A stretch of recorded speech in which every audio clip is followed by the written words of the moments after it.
La Mokromafia es una organización de narcotraficantes que ha puesto en jaque la convivencia y las instituciones en los Países Bajos. Sus sicarios actúan con violencia extrema.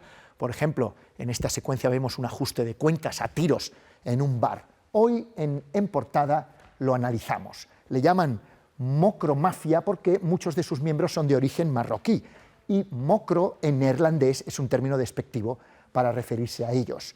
Su máximo líder, Ridwan Taghi, está condenado a cadena perpetua y desde la cárcel llegó a amenazar con secuestrar a la princesa Amalia, heredera del trono, y a Mark Rutte, el que fuera primer ministro de Países Bajos.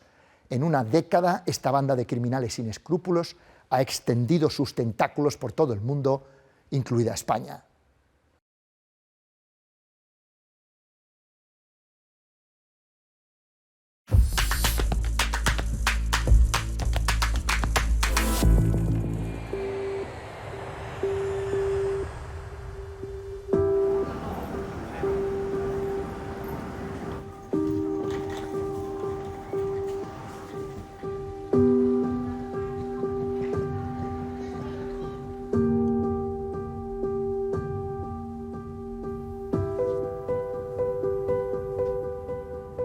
Han explotado más de 200 bombas en viviendas, destrozando todas las ventanas. Es como plata o plomo. Te dan dinero o no. Entonces te dan una bala. Había tipos con Kalashnikov disparando como si no hubiera un mañana. Mi colega abogado me llamó y me dijo: han disparado a Peter. Tuvimos que escapar del lugar porque todo estaba en llamas. Se están convirtiendo en una amenaza cada vez mayor para la Unión Europea.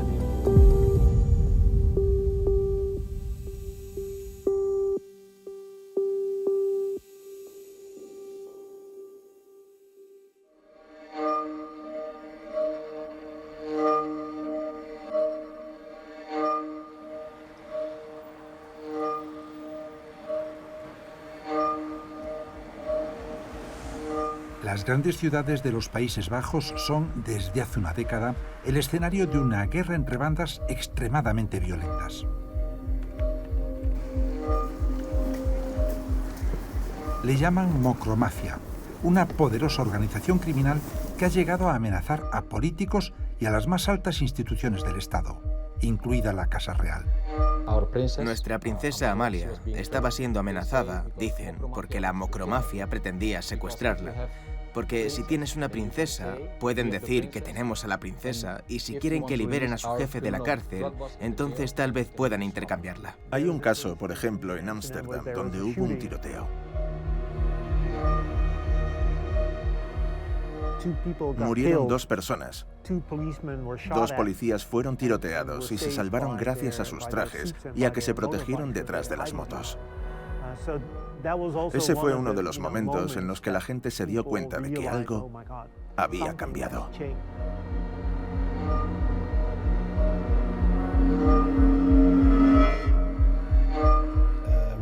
Hay muchos asesinatos entre ellos en los grupos de delincuencia organizada. Pero en los Países Bajos tuvimos un caso importante en el que incluso asesinaron a un abogado, asesinaron a un periodista y asesinaron al hermano de un testigo. No estaba involucrado en ningún crimen.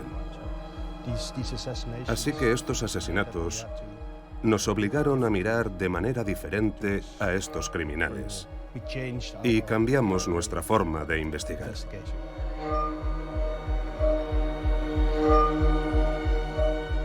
Está empeorando en las calles.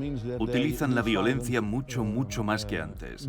Y a lo que me refiero es a los atentados, solo este año en esta ciudad portuaria. Y lo más grave es que hubo que proteger con medidas especiales a la princesa Amalia y la mandaron a Madrid un año. Estamos muy agradecidos, pero muestra el nivel del crimen organizado y lo grave que es el asunto. Princess of Orange. Last year, circumstances required her to live in Madrid. From there, she was able to continue her studies at the University of Amsterdam. This was made possible by the kind efforts of many of your compatriots and yourselves. I'd like to express my heartfelt thanks to you and to everyone else who helped arrange this.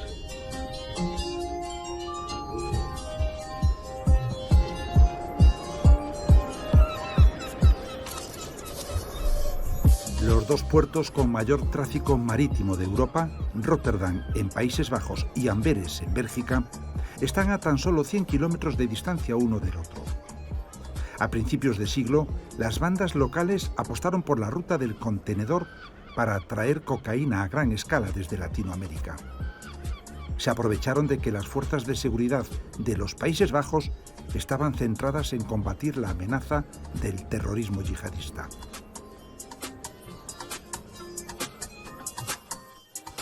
Por entonces, también era necesaria mucha atención policial por terrorismo, terror islámico, entre otras cosas. De este modo, operando bajo el radar, la mocromafia pudo crecer considerablemente sin ser detectada. Una nueva organización criminal que reclutaba jóvenes descendientes de la inmigración marroquí en los suburbios de Ámsterdam y otras ciudades acaparó gran parte del negocio del narcotráfico. La denominaron mocromafia, el término despectivo en neerlandés para referirse a los marroquíes. Los que están en lo más alto de la cadena son marroquíes, eso es cierto. Pero si miras más abajo, hay orígenes muy diversos. Nadie había reparado en el ascenso de la mocromafia hasta que en 2012 estalló una guerra interna en la banda por el robo de un alijo. Periodistas como Jan Meus se pusieron a investigar. Y este conflicto por 400 kilos de cocaína se agravó. Y en un momento dado, fueron a ese asentamiento gitano para secuestrar al tipo con el que tenían un problema. Pero ese intento de secuestro fracasó y acabó en un gran tiroteo. Y su hijo de 12 años fue alcanzado por una bala y murió. Y ese fue uno de los primeros casos en los que, ya sabes, una persona murió de manera imprevista como consecuencia de la violencia mafiosa. Así que, en algún momento, alrededor de 2010-2012, los fiscales y la policía definitivamente se dieron cuenta de que algo había cambiado. Y lo que cambió fue que los Países Bajos se estaban convirtiendo en Wall Street, el mercado bursátil de cocaína para Europa Occidental. De la denominada mocroguerra salió un hombre fuerte, Ridwan Taghi. Obsesionado con proteger su imagen, apenas hay algunas fotografías suyas. Cuando la policía estrechaba su cerco, huyó a Dubái. Fue detenido en 2019 y extraditado de inmediato a Países Bajos. Mientras tanto, los ajustes de cuentas de la mocroguerra se recrudecían sin respetar fronteras y llegaron a España. En la Costa del Sol, unos sicarios acribillaron a Samir Bouyakrichan, alias Scarface, principal enemigo de Taghi. Fue asesinado muy cerca de aquí, es decir, en una urbanización que hay en Marbella yendo por la carretera de Benavís, y fue asesinado.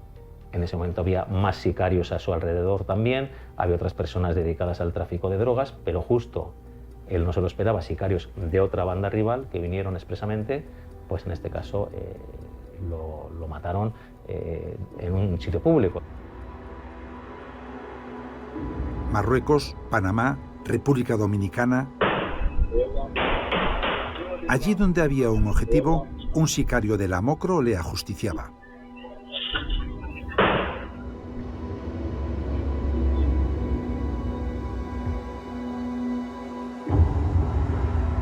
Mientras tanto, en este búnker en Ámsterdam se celebraba el juicio por el llamado caso Marengo contra Ridwan Taghi y sus lugartenientes.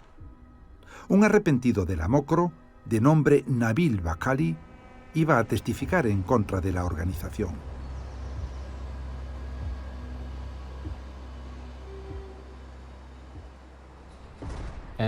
Este Nabil estaba involucrado en el asesinato de varias personas. Sí, fue condenado por esto. Mataron a la persona equivocada y Nabil conocía a su familia. Y esta familia presionó a Nabil. ¿Quién mató a nuestro familiar? Y Nabil se sintió atrapado. Estaba como, ¿a dónde puedo ir? Desde la cárcel, Taghi dio la orden de asesinar a todo el que tuviera que ver con Nabil Bakali. Primero mataron a su hermano y después a uno de sus abogados. Pero lo que vimos es que Taghi utilizó al abogado de su hermana, que era el único que podía comunicarse con él. Entonces detuvimos a ese abogado y fue condenado a 5 años y medio de prisión solo por trasladar órdenes del líder de la banda a otras personas de su organización. El abogado Ono de Jong está especializado en defender a testigos protegidos. Él se encargó de representar a Nabil Bakali a pesar del asesinato de uno de los abogados de su equipo. Le entrevistamos en un lugar oculto de La Haya. Un testigo protegido acude a mí y me dice, ¿me puedes ayudar? ¿Querrías ser mi abogado? Y yo le digo, sí. Porque ¿qué clase de abogado sería si alguien viniera a mí en esa situación y yo le diera la espalda y le dijera, no, no voy a coger tu caso? Y por esa razón es por lo que tengo protección gubernamental.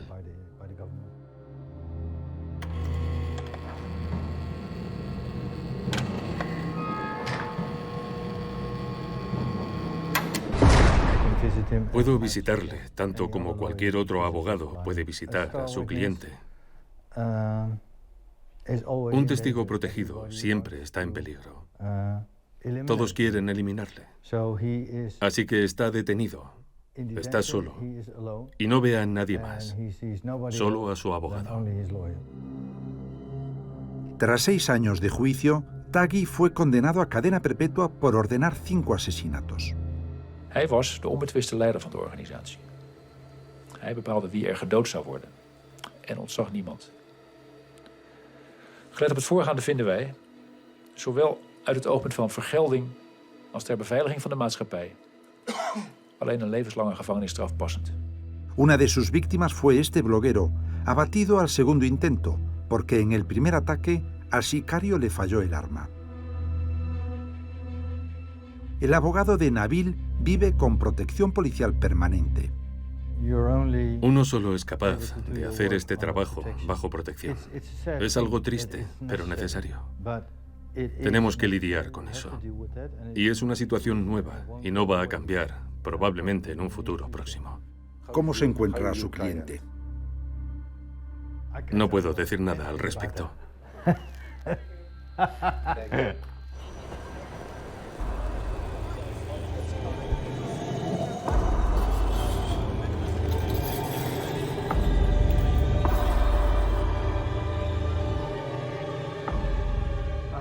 El asesinato de Debris no se debió a su profesión, sino a su papel en este gran juicio.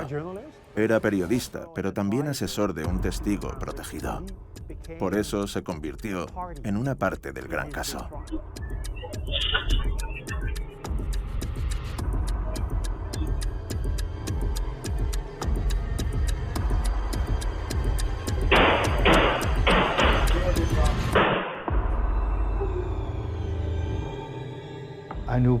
Conocía muy bien a Peter Debris porque formaba parte de nuestro equipo de defensa y fue asesinado por su relación con el testigo protegido en el caso Marengo. Así que lo conocía muy bien, cooperamos con él muy intensamente. Por lo tanto, su muerte fue un shock enorme para nosotros.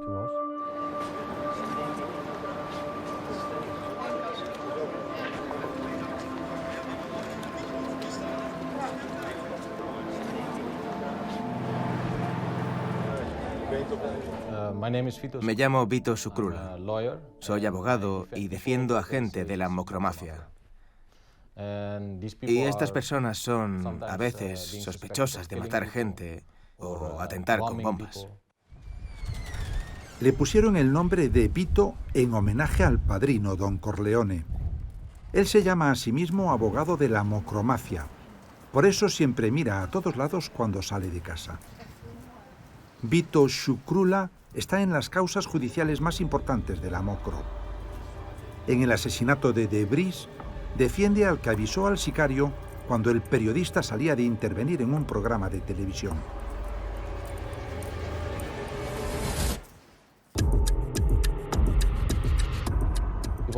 Él estaba esperando fuera. Y cuando Peter estaba saliendo del programa después de la emisión, él estaba avisando al sicario de que iba a pasar. Eso es lo que dicen los fiscales. Le dispararon por la espalda, por lo tanto fue asesinado. Y luego dicen que él filmó todo este crimen y que lo difundió por todo el país. Y dicen que esto es narcoterror. Un año después del asesinato, la policía detuvo en Barcelona al cliente de Vito Shkrula, un joven de 26 años de origen dominicano. En un tiempo récord conseguimos localizar a esta persona en Cataluña. Lo fotografiamos, compartimos la fotografía con los investigadores holandeses y son ellos los que nos dicen que efectivamente es la persona que sospechan que estaba detrás de este asesinato. No solía salir nunca de casa, en muy pocas ocasiones. Le llevaban la comida, estaba protegido. La casa donde finalmente lo detuvimos era una casa bunkerizada con puertas antiocupas, las que utilizan en los bancos. Una vez engrilletado, yo en ningún momento le vi nervioso, como si hubiera asumido totalmente su destino, por decirlo de alguna manera. Se lo esperaba. O no, pero una vez detenido yo entiendo que sabía lo que había hecho. Y como mínimo sabía que podía pasar. Vino un avión del ejército holandés a llevárselo. Vino gente del Grupo de Operaciones Especiales holandesa, la DSI, debido a la peligrosidad de esta persona. Nosotros también el traslado lo hicimos con unidades tácticas y se lo llevaron inmediatamente. En la lucha contra la mocromafia, la policía de los Países Bajos dio un golpe encima de la mesa cuando consiguió, con ayuda de Francia, desencriptar los sistemas de comunicación secretos que utilizaban los mafiosos para dar órdenes y marcar objetivos. Si lo comparas con, por ejemplo, un partido de fútbol, es un 5-0, porque ahora la policía era capaz de sentarse en la misma mesa de la mafia y ver de lo que estaban hablando. En realidad podían ver las cosas de las que estaban hablando y además eran peces gordos. No se trata de pequeños delincuentes hablando de unos pocos kilos, no. Estaban hablando de miles de kilos de cocaína. Estás en la sala de estar del crimen organizado telefoneando a España. Tenéis que matar a este tipo porque no hizo su trabajo. Y torturamos a ese tipo y necesitamos la metanfetamina para Europa del Este. Y fue increíble. Así que al final del día, aquí sentados, interceptamos casi 300 millones de mensajes. Y solo usamos el 10% porque no tenemos gente para tanto. Así que metimos a mucha gente en la cárcel y compartimos información con muchos países del mundo en los que también encarcelaron a gente. Por lo tanto, esto supuso un cambio de juego en la investigación judicial. Y para los delincuentes fue horroroso, porque todo lo que decían, que pensaban que nunca saldría a la luz, ya estaba en los sumarios.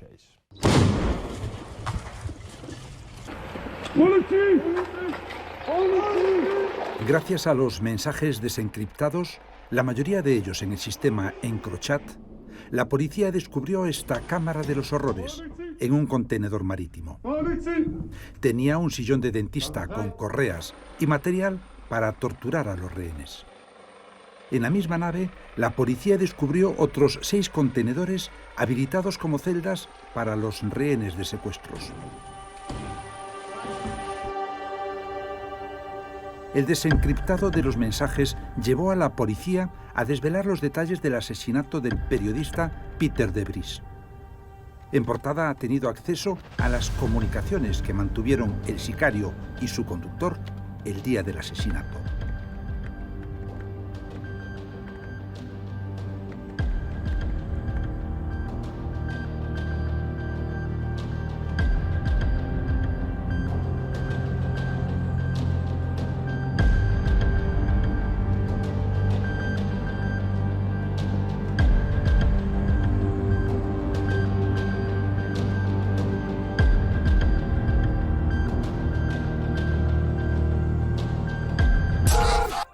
Dom Perignon, Marbella Port, hashish Maroko, bo blisko granica raskute, że deala to Costa del Sol. A finales de la década pasada, la Costa del Sol sufrió un repunte de asesinatos, algunos de ellos por ajustes de cuentas de la mocromafia. En este vídeo se ve cómo los sicarios asesinan a un miembro de la banda irlandesa de los Kinahan, aliados de la mocromafia en la Costa del Sol. Las mafias internacionales están asentadas aquí, eso es una evidencia. Geográficamente estamos en un sitio que es quizás que la tormenta perfecta para hablar del tráfico de drogas. Hay miembros de la mocromafia que utilizan la Costa del Sol y aquí tiene sus ramificaciones, que viven aquí en la Costa del Sol, porque también para ellos es fácil vivir aquí.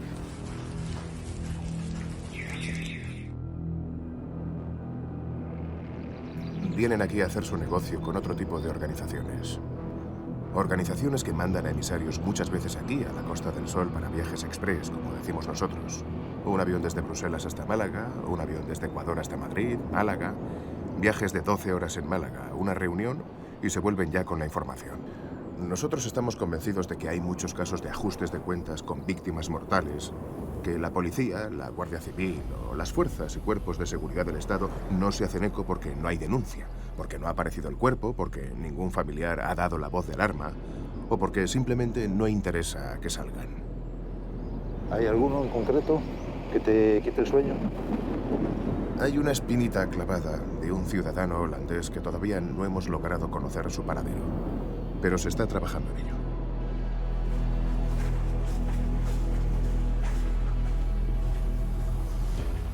Así que España se convirtió más o menos en el epicentro. Marbella, en particular, se ha convertido en el epicentro de la mocromafia. Pero, por cierto, no es solo España.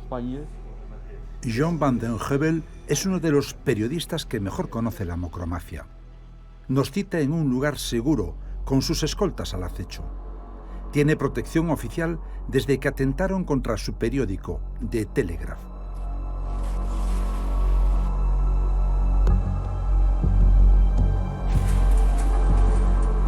La policía me ha advertido varias veces en los últimos años de que mi vida corría peligro y eso significaba que querían matarme. Y por eso, en base a esa información, la policía me ha puesto protección las 24 horas, todos los días de la semana. Heuvel viajó a España para seguir investigando sobre la mocromafia. Su intención era encontrar al fugitivo más buscado por la policía de su país, Karim Bouyakrichan, que estaba en la Costa del Sol en libertad bajo fianza. Karim, alias el taxista, había sido detenido por la policía en los juzgados de Marbella por un presunto delito de blanqueo de capitales en España. Igualmente, pues muy bien. Su detención se produjo de una manera sorprendente. Y cuando subí a tratar un asunto arriba, que está el despacho de la juez de guardia, me di cuenta que en el vestíbulo estaba Karim Bouyakrichan. Yo le conozco porque le teníamos ya investigando a esta persona. Lo hablé con la jueza y decidimos que esto era una cosa muy extraña y lo que hicimos fue avisar a la policía, al jefe de grupo que lleva este asunto, para decirle, oye, que está aquí fuera Karim Bouyakrichan. Él vio algo raro e intentó marcharse rápidamente de aquí del juzgado. Y ya justo fue entre que llegaba la policía y él se intentó marchar, y aquí mismo en la entrada pues fue interceptado. Y es realmente nunca me había ocurrido. La jueza de Marbella le envió a la cárcel, pero al cabo de unas semanas, la Audiencia Provincial de Málaga le puso en libertad condicional con una fianza de 50.000 euros. El juez de instrucción, una vez que esta persona va a hacer efectiva la fianza, pone en conocimiento de la Audiencia Nacional, que es a la que le compete lo que acabamos de comentar, esa situación de que esa persona va a ser puesta en libertad. Le hace la comunicación a la Audiencia Nacional, porque la Audiencia Provincial no adopta ninguna, no le corresponde. Tras pagar la fianza para salir de la cárcel, el periodista de The Telegraph localizó a Karim en su refugio en Marbella. Se abrió la verja de la urbanización donde estaba alojado y donde se encontraba. Y entonces salió en un Porsche Cayenne y sí, me vio y me conoce. Y yo le conozco a él. Así que hablamos brevemente. Él estaba enfadado y se enfadó con la policía porque acusó a la policía de revelar su paradero a un periodista. Pero sí, hablé con él. Y luego siguió adelante en el coche. Y es cierto lo que dice, porque después de eso no se presentó a la policía.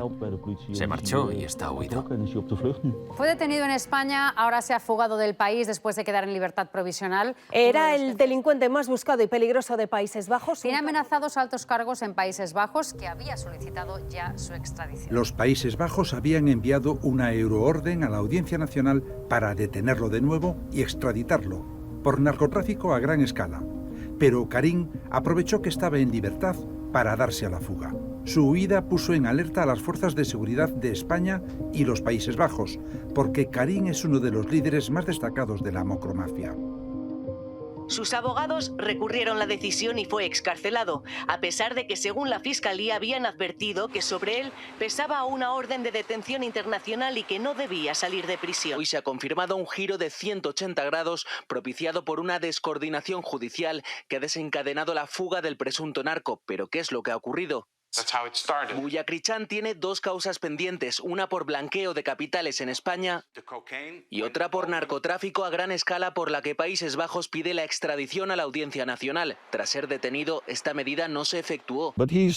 Pero era muy influyente y tiene sus contactos corruptos en todas partes. Y además encontraron pasaportes suyos de Malta con varias identidades, etc.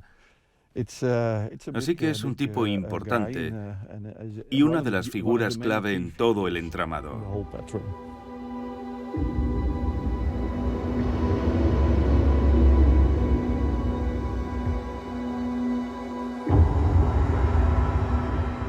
República Dominicana, Turquía, Brasil, Colombia, en realidad en todo el mundo, y sin olvidar Dubái, en todas partes del mundo. ¿Dónde, dirá usted?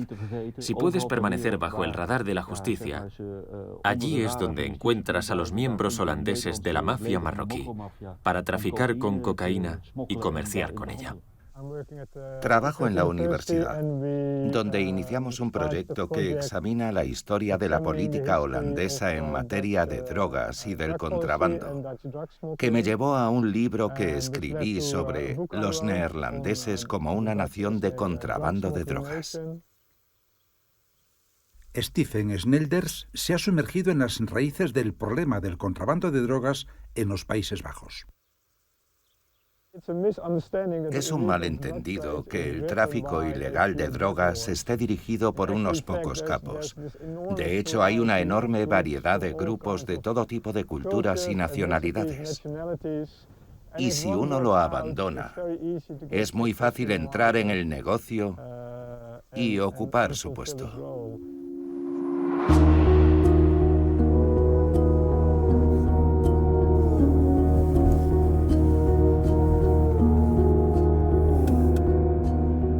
Gedel es uno de esos pueblos del centro del país donde nunca pasa nada.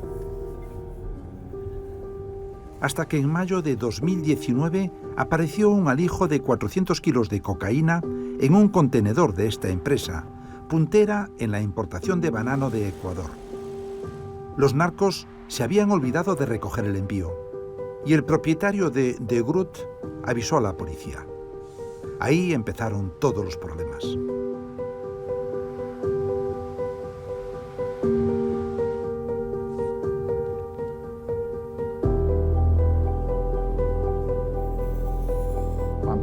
Pero pocos días después de que esa cocaína fuera destruida, el propietario de la empresa recibió un mensaje de texto anónimo. Y estaba escrito entero en mayúsculas y decía que si no pagaba una suma de 1,2 millones de euros, se liquidaría a un empleado cualquiera de la empresa. Y eso inició realmente toda una campaña violenta contra los empleados de la empresa frutícola. ¿Hay alguien dentro de la empresa frutícola que pudiera haber hecho la vista gorda ayudando a los contrabandistas de drogas? Bueno, no había pruebas de ello en ningún caso, así que realmente parece que fue la empresa frutícola la que realmente fue víctima de las drogas en este caso. Organizaciones que pretendían aprovecharse de la ruta de la fruta de Sudamérica a Europa. Así que, básicamente, toda esa región estuvo en manos de los terroristas durante años. La reacción violenta de la mocromafia se extendió a todos los trabajadores de la empresa, aprovechando que la Fiscalía había filtrado los datos de la plantilla de De Groot. Y esa es una lista que en realidad incluía a todos los empleados que trabajan o han trabajado en la empresa frutícola, incluidos los datos de sus direcciones. Por supuesto, eso sorprendió a la Fiscalía. Fue un error que descubrió el abogado, por cierto. Abogado de la empresa frutícola, así que no lo descubrió la propia Fiscalía. Y cuando la Fiscalía se dio cuenta de que había cometido ese error, por supuesto pidió inmediatamente a los sospechosos y a su abogado que devolvieran esa lista. Porque todos los ataques perpetrados en los domicilios de los empleados pueden relacionarse con esa lista de direcciones. Arrojaron un cóctel Molotov y explotó. Yo estaba en mi habitación y salté por la ventana. Salté de la cama. Fui a las escaleras. Mi hermano también estaba en las escaleras, porque también oyó el ruido. Y entonces me dijo, será mejor que llames a la policía y a los bomberos, porque hay fuego en tu estudio. En un par de segundos, todo estaba negro por el humo. Habían arrojado un explosivo. Las escaleras por donde bajaba mi hermano saltaron por los aires. En la pared de las escaleras, donde estaba el escritorio, había un gran agujero. Se podía ver desde las escaleras, desde la sala de estar. Y las paredes sobresalían 10 centímetros por culpa de la presión del explosivo. Mi hermano saltó por la ventana de ese lado y donde había un tenderete de fiesta. Así que saltó por ahí. Entonces llegaron los vecinos y mi hermano entró para sacar a los perros. Tuvo que ser una experiencia horrible. Sí, lo fue. Hace ahora 4 años. Y todavía seguimos yendo a terapia por ello. ¿Cierto?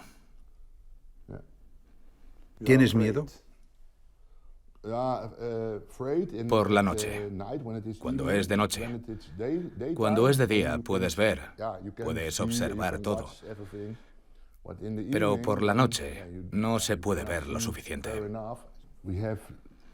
Hemos vivido 3 meses con los vecinos. Y luego volvimos a nuestra parcela porque conseguimos una casa prefabricada. Sí. Y el año pasado, en septiembre u octubre, estrenamos la nueva casa. Así que tuvimos que esperar 3 años.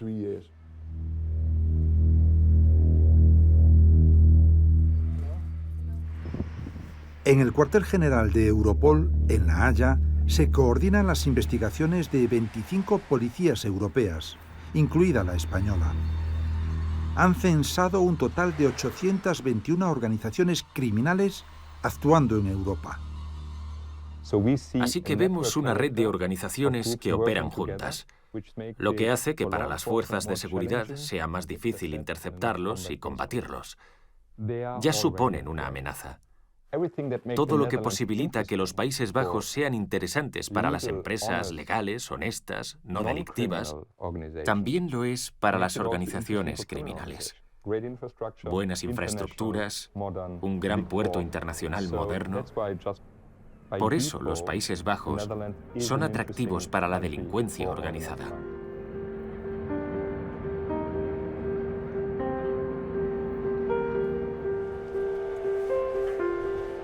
Yo declaré que los Países Bajos, y lo hice a propósito, es un narcoestado 2.0.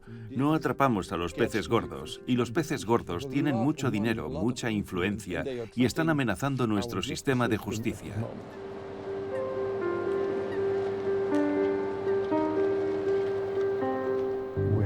Por supuesto que no somos un narcoestado.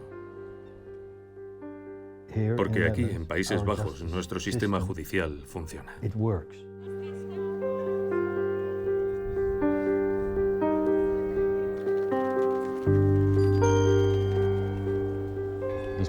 personas son muy peligrosas.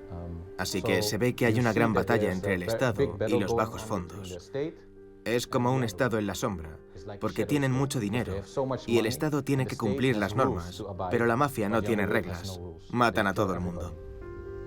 La violencia indiscriminada ejercida por jóvenes asesinos a sueldo inexpertos es una de las señas de identidad de la mocromafia. Mocromafia es en realidad la gente contratada a través de aplicaciones o a través de Internet por una cantidad muy pequeña de dinero. Usted mata a esta persona y luego matan a la persona equivocada. Esta es una de las razones por las que Ridwan Taghi acabó encarcelado aquí.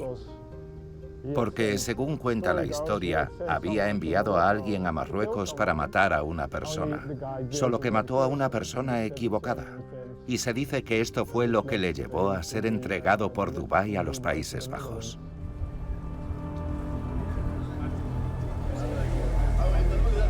Durante la mocroguerra, al menos una veintena de personas han perdido la vida víctimas de sicarios inexpertos que se equivocaron de objetivo.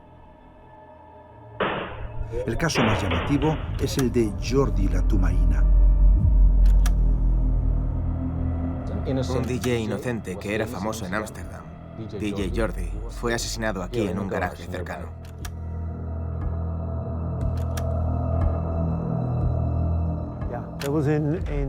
En 2015 hubo un conflicto interno en una organización criminal que estalló y arrastró todo al inframundo.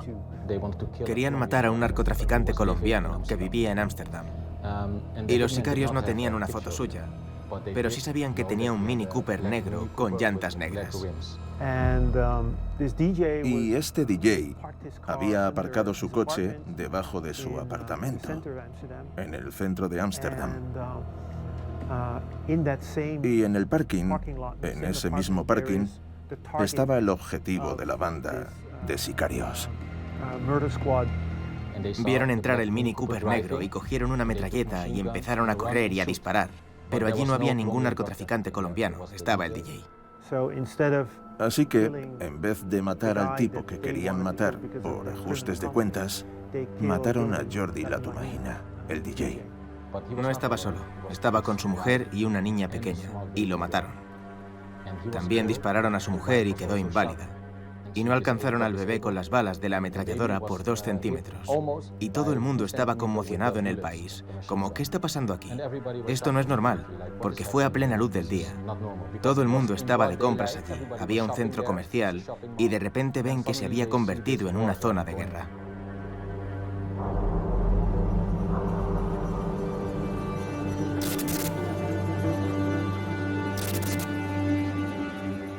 La mocromafia lleva años golpeando con saña a plena luz del día en las calles de Ámsterdam. Por eso en los Países Bajos han descubierto que puede haber muerte entre las flores.